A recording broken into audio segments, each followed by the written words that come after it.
Le goût d'entreprendre. Une émission proposée par Doris Pradal en partenariat avec la Caisse d'épargne, la Banque des entreprises et des professionnels de Midi-Pyrénées. Bonjour à tous et merci d'être avec nous sur Radio Présence. Nous sommes dans le Gers, à Castéra-Verduzan, avec Roland Lascombe du laboratoire Odost, entreprise familiale créée en 1998. Ses produits 100% made in France renferment de l'eau sulfureuse des sources de Castéra-Verduzan. Odost est également très actif à l'international. Chaque année, le laboratoire commercialise 70 tonnes de dentifrice et bains de bouche sous la marque Bucotherm. Bonjour Roland Lascombe. Bonjour. Le Gers peut donc être très fier de vous compter parmi les entreprises les plus performantes du département. Alors on veut tout savoir sur vous, on veut vous connaître un peu mieux. Commençons, si vous le voulez bien, par parler de Castéra-Verduzan, là où est installée votre entreprise et surtout de cette station thermale de Castéra. Oui, Castéra est un village thermal connu depuis très longtemps, donc ça remontait aux Romains depuis le 19e siècle. Il accueillait à l'époque plus de 4000 curistes par an. Depuis 2001, la station thermale a été entièrement rénovée, agrandie d'un espace de remise en forme et d'une résidence de tourisme 3 étoiles. Et nous sommes installés à proximité de cette station thermale car nous utilisons ces eaux aux propriétés très intéressantes au niveau bucco-dentaire. Alors qu'est-ce qu'on soigne à Castéra ? À Castéra, il y a 2 indications thérapeutiques reconnues par l'Académie de médecine qui sont les affections bucco-dentaires et les affections digestives. Et c'est la seule station thermale en France où l'on peut traiter cette double indication. Ce qui est très intéressant au niveau bucco-dentaire puisque une partie des maladies digestives ou bucco-dentaires sont liées et vice-versa. Tout à fait. Donc vous avez décidé de vous installer à proximité de la source. Racontez-nous l'histoire, la genèse de votre entreprise. Oui. C'est votre papa, c'est ça. Jean-Jacques Lascombe, pharmacien qui a exercé en officine à Toulouse et qui décide à la fin des années 90 de créer une gamme bucco-dentaire qui utilise toutes les propriétés de cette eau riche en minéraux. C'est la gamme Bucotherm et il va décider de s'installer à Castéra pour bénéficier de la pureté, des bienfaits de cette eau. Qui est donc riche de minéraux, d'oxygène, qui a de nombreuses propriétés qui vont être intéressantes au niveau bucco-dentaire, au niveau des dents et des gencives. D'accord, et vous avez commencé par produire quel type de produits ? Alors à l'origine, il n'y a que 3 produits, essentiellement pour l'adulte.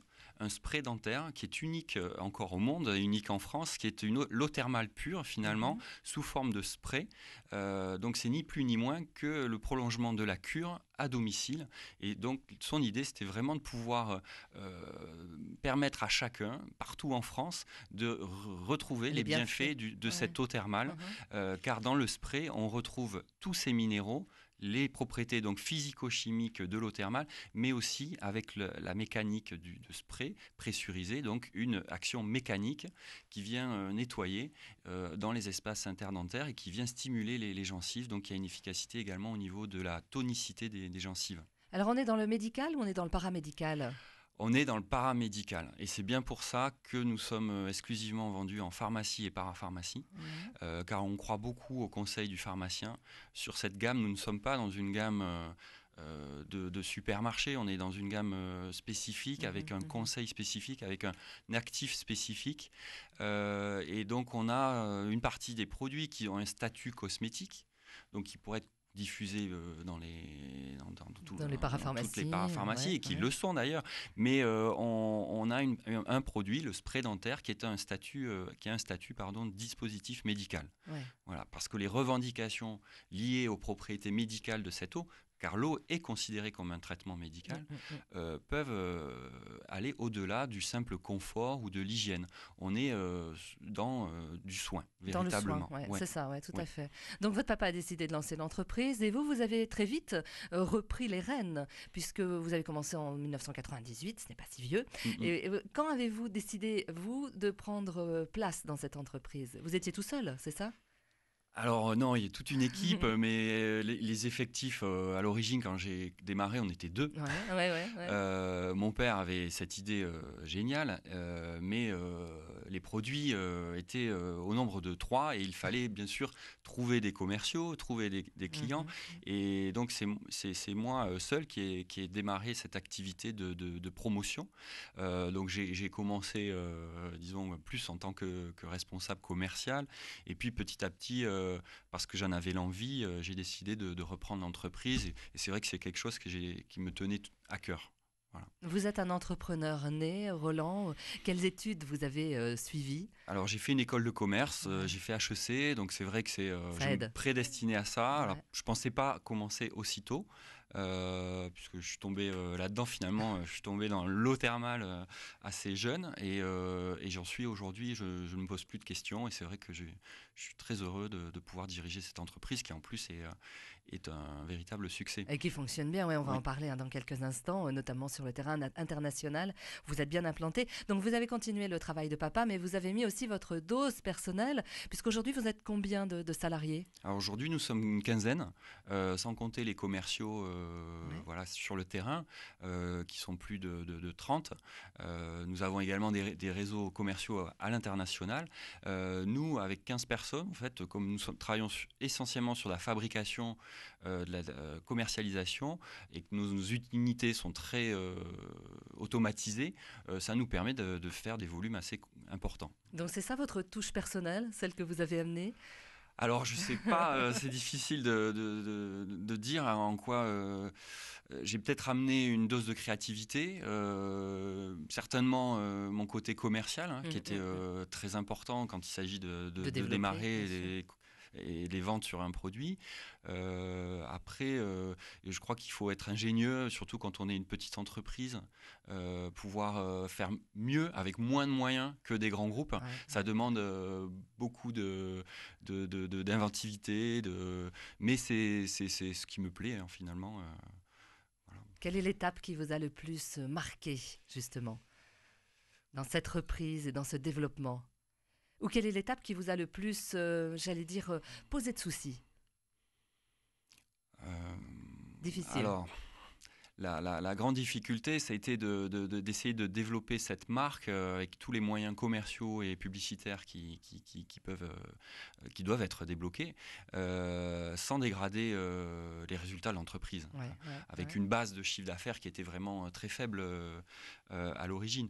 Et donc là, ce dont je peux être très fier, c'est d'avoir réussi à développer d'autres types de produits par des extensions, finalement, qui ont amené des marchés supplémentaires. Ou d'avoir décroché des marchés à l'international dans des pays très lointains. Oui, on va en parler, ça, justement, de ces marchés à l'international. 50% de votre chiffre d'affaires à l'international. On vous connaît à Pékin? Oui, on nous connaît à Pékin, à Shanghai, à Taipei, en Afrique du Sud, à Johannesburg, à Doha aussi, au Qatar, oui, en Arabie Saoudite. Donc nous avons des partenaires qui apprécient la qualité française avant tout, la qualité notamment dans le domaine pharmaceutique, et qui apprécient des produits, disons, plus naturels, avec une vraie valeur ajoutée, ce qui est parfois, finalement, plus compliqué dans nos marchés, on peut dire, matures.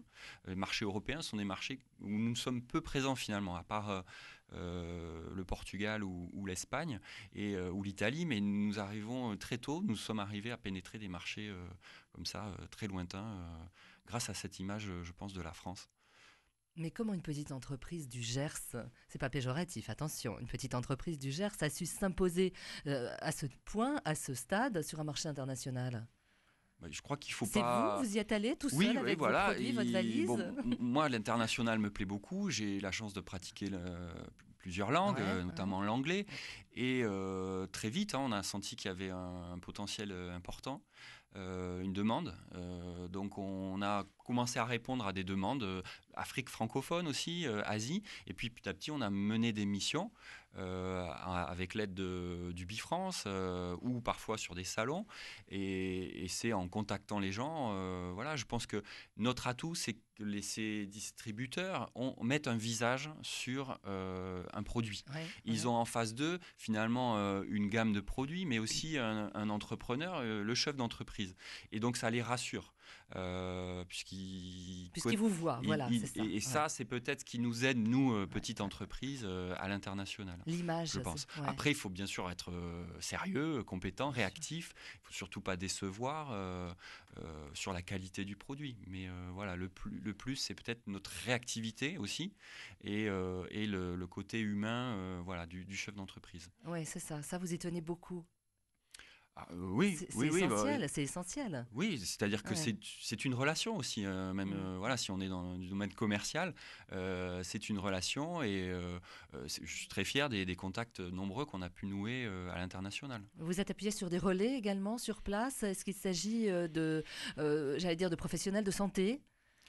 Alors, ce sont les professionnels de santé sont difficiles d'accès quand on arrive de notre lointaine, mais on peut identifier par les représentants français, en fait, les agences comme les consulats ou les ambassades ou les agences d'expansion et aujourd'hui Bifrance, oui, d'identifier les distributeurs locaux. Ouais, ouais. D'accord, donc ils vous ont donné un sérieux coup de main quand même. Oui, on est aidé pour ça. La région Midi-Pyrénées investit à l'export, aide les entreprises à se développer. Il y a encore trop peu d'entreprises qui sont présentes à l'export. Aujourd'hui, dans le Gers, il n'y a que 10% des entreprises qui exportent. Alors que vous avez dans le Gers l'Armagnac, vous avez le foie gras, vous avez le vin.